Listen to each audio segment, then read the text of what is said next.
Sahabat Anugerah, jumpa lagi dengan saya Pendeta Audi Ngantung dalam acara Gema Injil Anugerah. Pada saat ini saya mengajak kita sama-sama belajar Alkitab. Namun sebelum kita belajar bersama-sama, mari kita berdoa. Bapa dalam surga, kami bersyukur untuk kali ini kami ada waktu untuk membaca, merenungkan firman-Mu, belajar bersama-sama.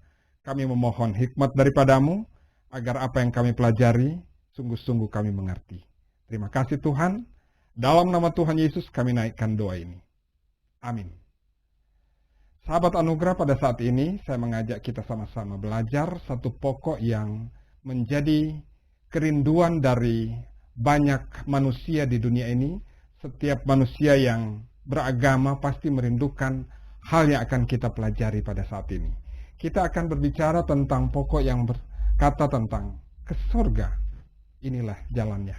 Saya mengajak kita menelaahnya supaya kita tahu pasti bahwa jalan ke surga harus kita lalui supaya kita dapat menikmati tempat yang indah, tempat yang menyenangkan tersebut. Mengapa?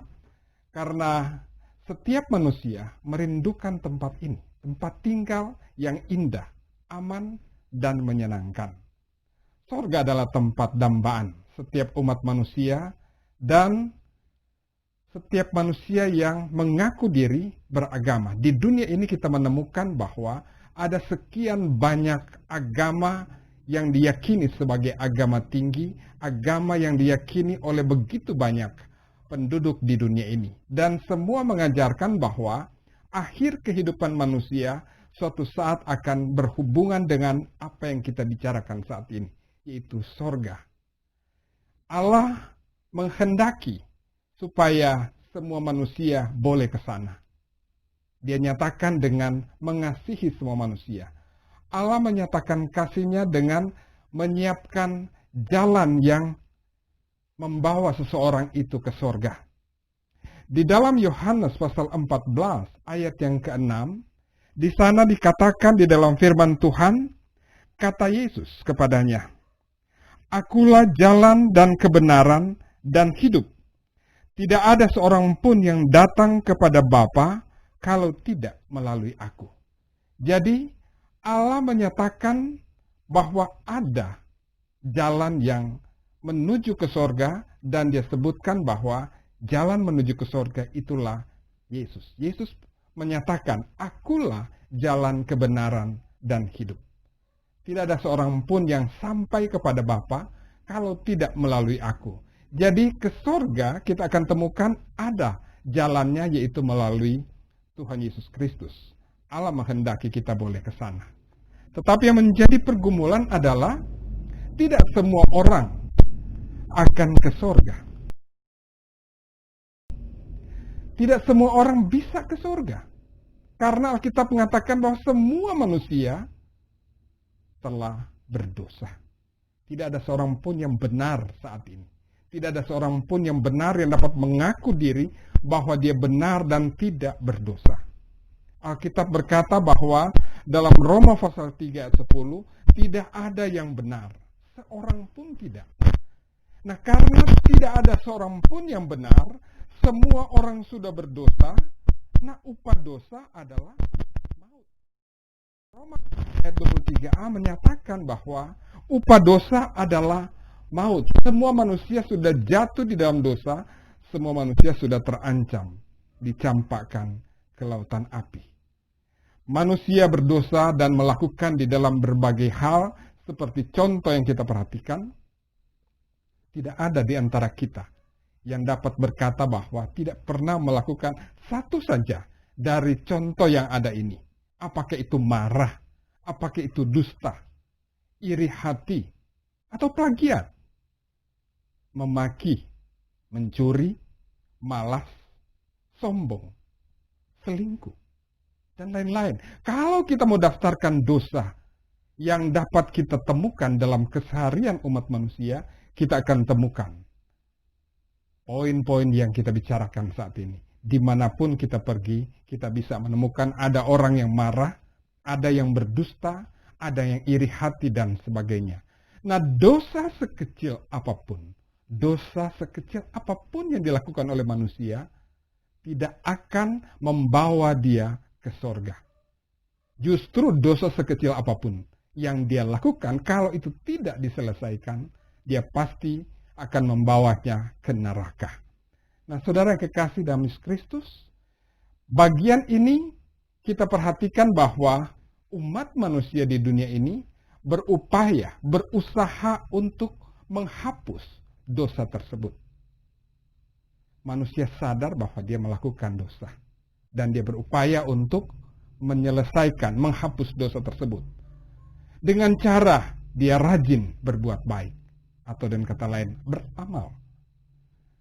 Bekerja, berkorban, bahkan di bidang keagamaan.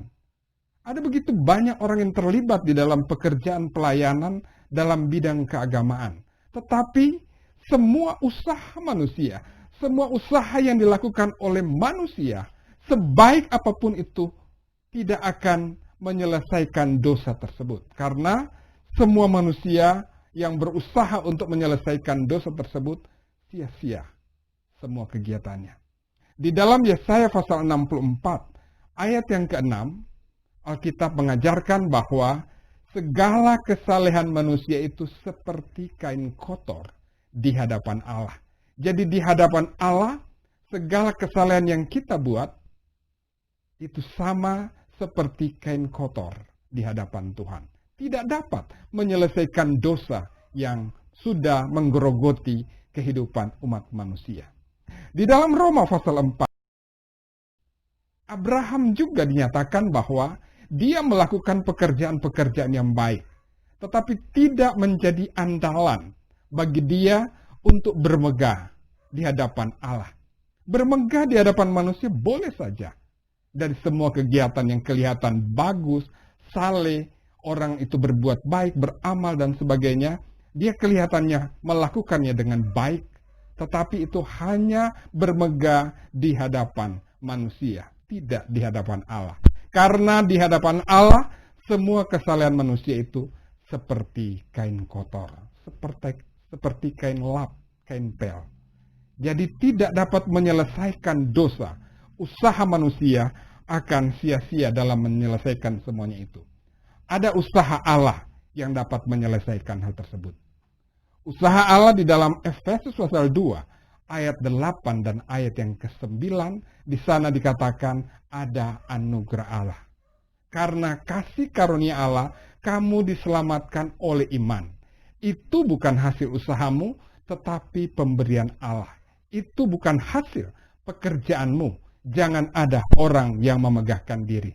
Jadi dalam Efesus pasal 2 ayat 8 dan 9 menyatakan bahwa ada anugerah Allah yang dinyatakan kepada manusia. Dengan jalan demikian manusia boleh mendapatkan keselamatan, mendapatkan kelepasan dari ancaman karena dosa. Seperti juga yang dikatakan dalam 1 Petrus 2 ayat 24 yang menyatakan bahwa Ia telah memikul dosa kita di kayu salib. Tuhan Yesus sudah memikul dosa kita di kayu salib. Bahkan di dalam 1 Korintus 15 ayat 3 dan ke-4, di sana dikatakan bahwa Kristus telah mati karena dosa-dosa kita, bahwa Ia telah dikuburkan dan bahwa Ia telah dibangkitkan pada hari yang ketiga sesuai dengan kitab suci. Jadi semua bagian ini menjelaskan bahwa penyelesaian dosa itu hanya bisa terjadi di dalam usaha Allah. Usaha manusia itu sia-sia. 1 Yohanes 1 ayat 7b, darah Yesus itu telah menyucikan kita dari segala dosa. Jadi usaha Allah inilah yang menghapuskan dosa kita. Jika kesemua bagian ini sudah menjadi bagian di dalam kehidupan kita, kita yakini, maka kita akan memiliki hal yang disebutkan bahwa menjadi anak Allah. Status kita berubah menjadi anak Allah. Dari anak iblis menjadi anak Allah karena kita percaya, karena kita membuka pintu hati, menerima Yesus menjadi Tuhan, menjadi juru selamat kita. Dalam Yohanes 1 ayat 12, hal tersebut diungkapkan. Jadi Dengan menerima Yesus sebagai Tuhan, sebagai juru selamat kita, mempercayai Dia sebagai Tuhan kita, maka status kita boleh menjadi anak Allah. Jika status kita sudah menjadi anak Allah, kita tentu memiliki tempat yang kita sebut tadi, kerinduan dari semua orang akan ke surga. Bahkan disebutkan dalam firman Tuhan yang kita temukan dalam Filipi pasal 3 ayat 20, bahwa setiap orang yang percaya kepada Tuhan, dia menjadi warga surga. Jadi bukan hanya tahu jalan ke surga, tetapi juga dia menjadi warga surga. Sehingga dia berhak untuk tinggal di surga. Dengan demikian dia dapat memiliki hidup yang kekal.